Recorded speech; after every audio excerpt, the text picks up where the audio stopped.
At my graduation dinner, my girlfriend announced, "I'm pregnant." Everyone cheered. I froze. "We haven't been intimate in 6 months because you said you weren't feeling it." The table went silent. Her dad asked, "Is this true?" When she started crying and reached for her phone. Original post. I, 24 male, just experienced the most surreal moment of my life at what was supposed to be a celebration of my biggest achievement. I'm still sitting in my car outside my apartment, trying to process what happened 3 hours ago. My hands are shaking as I type this. Context: I just graduated from law school. 3 years of brutal studying, internships, moot court competitions, and barely sleeping. I passed the bar exam on my first try. My parents planned a graduation dinner at a nice steakhouse. Nothing crazy fancy, but a proper celebration. About 14 people were there.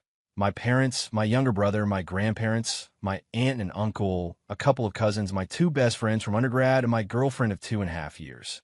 My girlfriend and I met during my first year of law school. She was finishing her undergrad. Things were great at first. She was supportive, understood my schedule was insane, and we made it work. But over the past year, things have been off. She became distant, made excuses not to see me. When we did hang out, she was always on her phone. And here's the key detail. We haven't been intimate in 6 months. 6 months. Every time I tried to initiate, she had a reason. "I'm tired. I'm not feeling it. Can we just cuddle instead? I've been stressed about work." I stopped pushing because I didn't want to be that guy. I figured once I graduated and had more time and less stress, things would improve. We'd reconnect, get back to normal. I should have seen it for what it was. I was too focused on finishing school to think clearly. So there we are at dinner. Appetizers have been served. My dad is making a toast about how proud they are. Everyone's smiling. It's a good moment. The best moment I've had in months. Then my girlfriend stands up. I have an announcement too. I wanted to wait for the perfect moment to share this with everyone. I'm thinking maybe she got a promotion at work.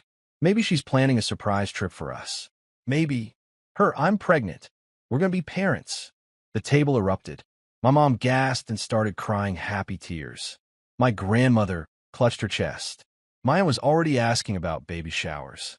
My friends were cheering and slapping me on the back. Everyone was looking at me with these huge, expectant smiles. And I just froze, because my brain was doing math that didn't add up. We haven't had sex in 6 months. 6 months. She's clearly not 6 months pregnant based on how she looks. She's barely showing, maybe a small bump that could pass for bloating. So if she's pregnant, and we haven't been together in half a year, the words came out before I could stop them. We haven't been intimate in 6 months. You said you weren't feeling it. The table went dead silent, like someone had pressed mute on reality. My mom's happy tears stopped midstream. My grandmother's hand fell from her chest. My friends' cheers died in their throats. My girlfriend's face went through about 6 emotions in 2 seconds. Shock, panic, anger, fear, then this weird attempt at confusion. What? Babe, what are you talking about? I'm talking about the fact that you've turned me down every single time for 6 months. So unless Immaculate Conception is making a comeback, the math isn't mathing. Her dad, who was sitting across from me, leaned forward. He's an accountant, numbers guy. His face had gone from celebratory to calculating. Her dad, "Is this true? 6 months. Yes, sir. I've been patient about it." Figured she was stressed. But 6 months is 6 months. Her mom jumped in. "Honey, there must be some misunderstanding. Maybe you're confused about the timeline." I'm not confused. The last time was January. It's now late July. I remember because it was the night before my contract's final. That's not something I'd misremember. My girlfriend started crying. Not the quiet kind, the full theatrical breakdown. Tears streaming, hands shaking, the whole production. She reached for her phone. "I can't believe you're doing this to me. At your graduation dinner. In front of everyone. You announced a pregnancy that can't possibly be mine at my graduation dinner in front of everyone. I think we're even on the public embarrassment front." She was scrolling through her phone frantically, probably looking for someone to call, someone to back her up, someone to rescue her from the hole she'd dug. Her mom stood up and put her arm around her. "Let's go to the bathroom. Calm down. We'll figure this out. They left. The table sat in stunned silence. My father, bless him, cleared his throat and said, "Well, this is certainly not how I expected the evening to go." My grandmother, who is 78 and has zero filter left, looked at me and said, "I knew I didn't like that girl." Something about her eyes. My buddy leaned over and whispered, "Bro, I am so sorry. This is insane." I just sat there, looking at the empty chair where my girlfriend had been sitting, trying to process that my relationship of 2.5 years had just ended over breadsticks and a lie. Her dad was still at the table. He hadn't followed his wife and daughter to the bathroom. He was just sitting there, staring at his plate. Her dad, quietly, "I'm going to ask you something, and I need you to be honest with me." Me, "Yes, sir." Her dad, "Is there any chance at all, that you're wrong about the timeline?" Me, "No, sir. I wish there was." He nodded slowly. Then he stood up, dropped $200 bills on the table, way more than his share of the meal, and walked toward the bathroom. I haven't seen or heard from any of them since. My girlfriend's phone is going straight to voicemail. Her mom blocked me on everything within an hour. Her dad hasn't reached out. I'm sitting in my car now because I don't want to go inside my apartment yet. Half her stuff is in there. Her shampoo in my shower. Her snacks in my kitchen. Her pillow on my bed. Evidence of a relationship I thought was real. I don't know what to do next. I don't know if I'm supposed to reach out or wait or what. All I know is that 6 months of not feeling it suddenly makes a lot more sense. I'll update when I know more. Right now I'm just trying to breathe. Update 1, 3 days later. A lot has happened since my graduation dinner imploded, and I need to get this out because the situation has gotten significantly worse. First, let me address some questions from the comments. Yes, I'm 100% certain about the timeline. Yes, there's zero chance the baby is mine. And yes, I've replayed that dinner in my head about 1,000 times, wondering if I should have handled it differently. But honestly, she chose to make that announcement publicly. I didn't have time to pull her aside privately. She ambushed me. My reaction was the only honest response I could give. Now for what happened after. The night of the dinner, I eventually went back to my apartment. Sat in the dark for a while. Around midnight, I started getting texts from her best friend. Her best friend. "You humiliated her in front of both families. Do you have any idea what you've done?" Me. "She announced a pregnancy that isn't mine. What was I supposed to do?" Smile and nod. Her best friend. "You could have talked to her privately instead of making a scene." Me. "She made the scene. I just responded to it." Her best friend. "You're a monster." She's devastated. Me. "She's devastated that she got caught." There's a difference. Her best friend stopped responding after that. I blocked her number because I didn't need that energy. The next morning, Saturday, I woke up to pounding on my door. It was her mother. Her mom. "We need to talk." "Let me in." I didn't let her in. We talked in the hallway. Her mom. "You need to apologize to my daughter. Publicly. Tell everyone you made a mistake about the timeline." Me. "I didn't make a mistake." Her mom. "She's telling me you two were together in April. She says you're lying about January to make her look bad." Me. "April would still only be 3 months ago. If she's claiming the baby is mine, that doesn't help her math." Her mom's face flickered. She clearly hadn't thought that through. Her mom. "Well, maybe she's further along than she looks. Some women don't show much." Me. "Ma'am, with respect, she announced this like it was early pregnancy news. If she were 6 months along, she would have known and told me long before now. This doesn't add up any way you slice it." Her mom. "You're destroying her reputation over math?" Me. "She destroyed our relationship over lies. The math is just how I figured it out." Her mom left after threatening to make sure everyone knows what kind of man I really am. I documented the interaction, took notes with timestamps right after. Something told me I might need records. Sunday was quiet. Too quiet. I used the time to start separating my life from hers. Changed my Netflix password. Removed her from my Spotify family plan. Updated my emergency contacts. Small things that felt massive. Monday morning, I got a call from her dad. I was surprised he was reaching out directly. Her dad. "I owe you an apology." Me, "Sir." Her dad. "I spoke with my daughter. At length. She eventually admitted that the baby isn't yours. She's been seeing someone else since February." February. She'd been cheating on me for 5 months, turning me down intimately while sleeping with someone else, making me feel like I was the problem. Me? I appreciate you telling me. Her dad. I'm not calling to make excuses for her. What she did was wrong. What she tried to do at that dinner, trap you into raising another man's child, was worse. I didn't raise her to be this person, and I don't know where this came from. Me. Do you know who the other guy is? Her dad. A co-worker. Apparently, he's married. When she told him about the pregnancy, he made it clear he wasn't leaving his wife. That's why she tried to transfer the situation to you. The pieces clicked. She'd gotten pregnant by a married man who wanted nothing to do with her or the baby. So she decided to pawn it off on the stable, newly graduated lawyer boyfriend who she knew would do the right thing. I was her backup plan, her safety net, her patsy. Me, what happens now? Her dad. That's up to you. I won't be angry whatever you decide, but I wanted you to have the truth. Me, I appreciate that more than you know. Her dad. For what it's worth, you handled that dinner with more grace than most men would have. You didn't yell, didn't curse, didn't make a bigger scene than necessary. You just stated facts. That took composure. Me, it didn't feel like composure. It felt like shock. Her dad. Sometimes they look the same from the outside. We ended the call on decent terms. Her dad is not the villain here, and I respect that he had the integrity to find out the truth and share it with me directly. But then Tuesday happened. I got a text from a number I didn't recognize. It was a screenshot of a Facebook post my ex had written. I don't have Facebook anymore, so I hadn't seen it. The post said, "Some people show their true colors when you need them most. I'm going through the hardest time of my life, and instead of support, I got abandoned and humiliated by someone I thought loved me. If you see me struggling, now you know why." Some men aren't ready to step up. It had 89 likes and 34 comments, mostly from her friends and family offering sympathy and calling me every name in the book. She was rewriting history, framing herself as the victim, making me the villain who abandoned her in her time of need.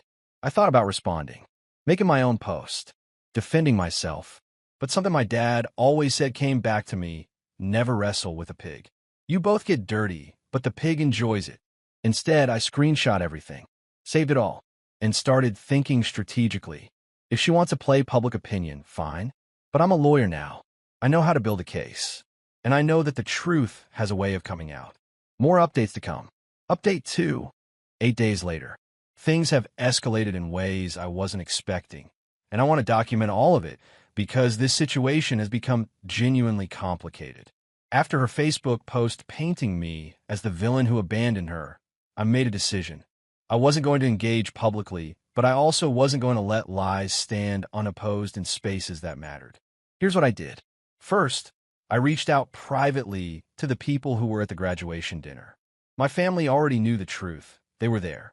But I also contacted my 2 friends who witnessed everything and asked if they'd be willing to provide written statements about what actually happened. Not for court yet, but just for my records. Both agreed immediately. My buddy's statement. I was present at the dinner when X announced her pregnancy. Opie responded by stating they hadn't been intimate in 6 months. This was clearly news to everyone at the table, including X as parents. Opie did not yell, threaten, or behave inappropriately. He stated a fact in response to her announcement. Second, I went through my phone and compiled every text message from the past 6 months where she'd turned down intimacy. There were a lot. Not tonight. I'm exhausted. Can we just watch a movie? I have a headache. I'm not in the mood. Don't take it personally. Dated, time-stamped, documented. Third, and this is where it gets interesting, I discovered something I didn't expect. While organizing my documentation, I went through my Google Photos to see if there was anything relevant in our shared album. That's when I found it. She'd accidentally synced some photos to my cloud back in March when she borrowed my laptop to print something. I never noticed because they were buried in a folder I rarely checked. But there they were, photos of her with another man. Nothing explicit, but clearly romantic. Holding hands, her leaning against him. One where he's kissing her cheek. The metadata showed the dates. March, April, May. Multiple occasions. This wasn't a one-time mistake. This was an ongoing relationship. I saved everything to a secure folder. Now, I want to be clear.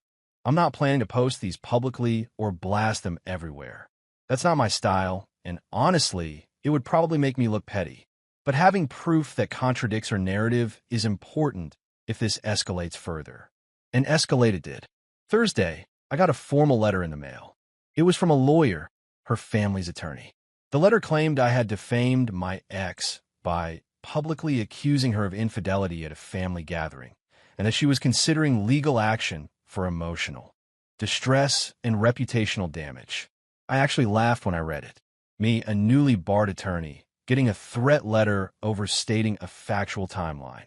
I drafted a response. Professional, measured, devastating. My letter outlined, truth is an absolute defense to defamation. I stated that we hadn't been intimate in 6 months. This is factually true and verifiable through text message records. She made the public announcement at a private family gathering. I responded in the same forum. This does not constitute defamation.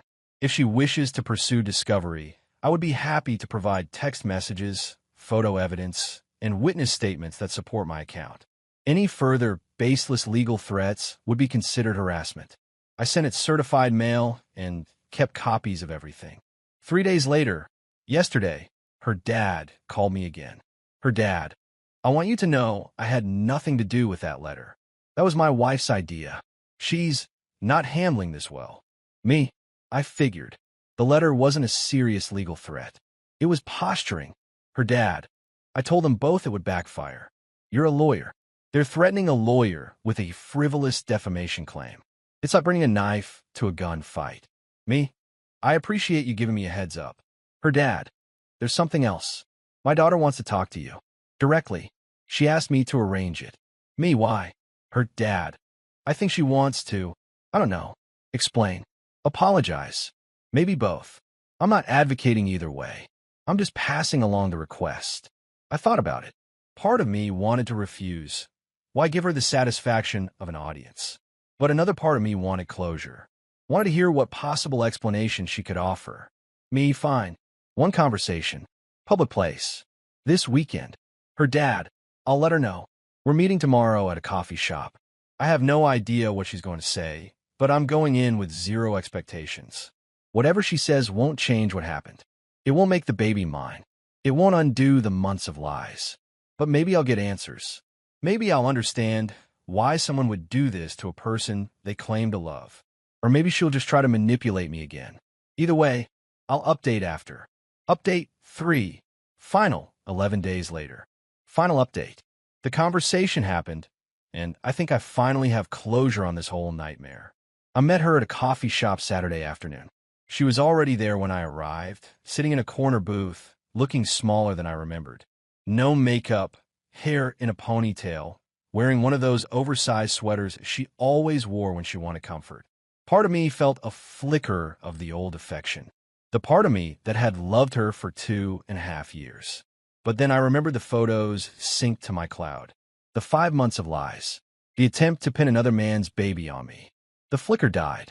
Me, you wanted to talk. I'm here. Her, thank you for coming. I know you didn't have to. Me, you're right. I didn't. She looked down at her coffee for a long moment before speaking. Her, I'm not going to insult you by making excuses. What I did was wrong. All of it. The cheating, the lies, the dinner, the attempt to make you think the baby was yours. I know that. Me, then why did you do it? Her, because I was scared, and stupid, and desperate. She explained. The married co-worker had pursued her aggressively starting around February. She'd been feeling neglected because I was always studying her words, not mine, and she made a terrible choice. One time became an ongoing thing. When she found out she was pregnant in June, she panicked. He told me he wasn't leaving his wife. He told me if I kept the baby, I'd be on my own. I couldn't afford that. I couldn't face that. And I thought if you just trapped me into thinking it was mine, I'd step up and you'd have your stable life. It sounds so much worse when you say it like that. Me, it is that bad. You weren't trying to save the relationship. You were trying to use me as a life raft. She started crying. Quiet tears, not the theatrical ones from the dinner. I know. I know I was selfish. I know I ruined everything. I wanted you to understand that it wasn't because I didn't love you. I did love you. I still do. Me. That's not love. Love doesn't involve 5 months of cheating and an attempted paternity fraud. I know. Me. What do you want from this conversation? She looked up at me with red-rimmed eyes. I want you to forgive me. Not for us to get back together. I know that's impossible. I don't want to be the villain in your story forever. I thought about that for a while. Forgiveness is a complicated thing. I'd read somewhere that it's not about absolving the other person. It's about freeing yourself from carrying the weight of their wrong. Me. I'm not going to carry this with me forever. But forgiveness isn't something I can give you right now. Maybe never. What you did wasn't a mistake you made in a moment of weakness. It was a calculated plan that lasted months. You chose to lie to me every single day. That's not something you apologize away over coffee. I understand. Me. What's your plan now? With a baby? I'm keeping it. Moving back in with my parents. Getting my life together. Doing it on my own since that's how it's going to be. Me. What about the actual father? He wants nothing to do with it. His wife found out. They're in counseling. He made it very clear I'm on my own. I felt a twinge of something. Not sympathy exactly, but recognition of how badly she'd messed up her own life. She gambled on a married man and lost. Then tried to cheat her way out of the consequences and lost again. Now she was facing single motherhood at 23 with a family that probably looks at her differently than they did a month ago. My dad told me about the letter from the lawyer. I didn't know about it until after. My mom did that on her own. I told him to drop it. Me. I appreciate that. I'm sorry. For everything. I know that doesn't fix anything, but I needed to say it to your face. Me. I hear you. I stood up to leave. She grabbed my hand. Can I ask one thing? Me, what? Please don't post the photos. The ones of me and him. I know they're on your cloud. I realized it too late to delete them. Please. I'm going to have a baby, and I don't want that following me forever. I looked at her hand on mine. This person I'd loved. This person who'd betrayed me so completely. Me. I was never going to post them. That's not who I am. But I'm keeping them in case I ever need proof of what really happened. Insurance. Okay. That's fair. Me. Good luck with everything. I genuinely mean that. I hope your kid has a good life. Thank you. I left. Didn't look back. The next few days were about practical closure. I gathered all her stuff from my apartment, clothes, books, the random things she'd left behind over the years, and dropped them off at her parents' house when I knew she'd be at work. Her dad met me at the door, thanked me for being decent about everything, and shook my hand. That felt like a proper ending. Her mom wasn't there. Probably for the best. The legal threat never materialized. Either her dad talked them out of it, or they consulted a real attorney who told them they'd lose badly. Either way, no more letters came. Her Facebook post is still up. People who believe it are welcome to. I'm not going to fight that battle. The people who matter, my family, my real friends, the ones who were there, know the truth. That's enough. Here's where I am now. I started my new job at a law firm this week. First-year associate, nothing glamorous, but it's a start. Long hours, steep learning curve, a lot of coffee. Exactly what I wanted. My apartment is fully mine again. No more stray shampoo bottles or pillows that smell like her perfume. It's cleaner than it's been in 2 years. Emptier, but cleaner. I'm not dating. Not ready. The trust issues from this are going to take time. My buddy keeps trying to set me up with his girlfriend's friend, but I told him I need a minute. Maybe several minutes. Like a year of minutes. Some final thoughts. 1. Trust your instincts. I knew something was off when she stopped wanting to be intimate with me. I explained it away, rationalized it, blamed myself for being too busy with school. I should have paid attention. The red flags were waving. I just didn't want to see them. 2. Public confrontations aren't always wrong. Everyone says take the high road and handle it privately. But she chose to make that announcement at my graduation dinner, in front of my family, attempting to trap me into a life-changing lie. My response was honest and measured. I don't regret it. 3. Documentation matters. The texts, the photos, the witness statements, All of that protected me when they tried to flip the script. If I hadn't had evidence, it would have been my word against hers, and she's apparently a much better liar than I realized. For not everyone gets a redemption arc. She's not going to suddenly become a better person because of this. She's facing consequences, sure, but based on everything I saw, she's already rewriting history to make herself a victim. Some people don't change. They just find new people to manipulate. 5. Closure is something you give yourself. The coffee conversation didn't heal anything, but it did let me look her in the eyes one last time and really know that I made the right call, that I deserve better, that walking away was the only choice. My graduation dinner was supposed to be a celebration of everything I'd worked for. Instead, it became the night my relationship ended in the most dramatic way possible. But here's the thing, maybe that's its own kind of gift. I found out who she really was before we moved in together, before we got married, before I legally became a father to a child that wasn't mine. The timing was brutal, but the discovery was lucky. I'm going to go make dinner now. Something simple, just for me. Put on a show she would have complained about. Enjoy the quiet. Thanks for following this whole mess. Writing it out helped more than I expected.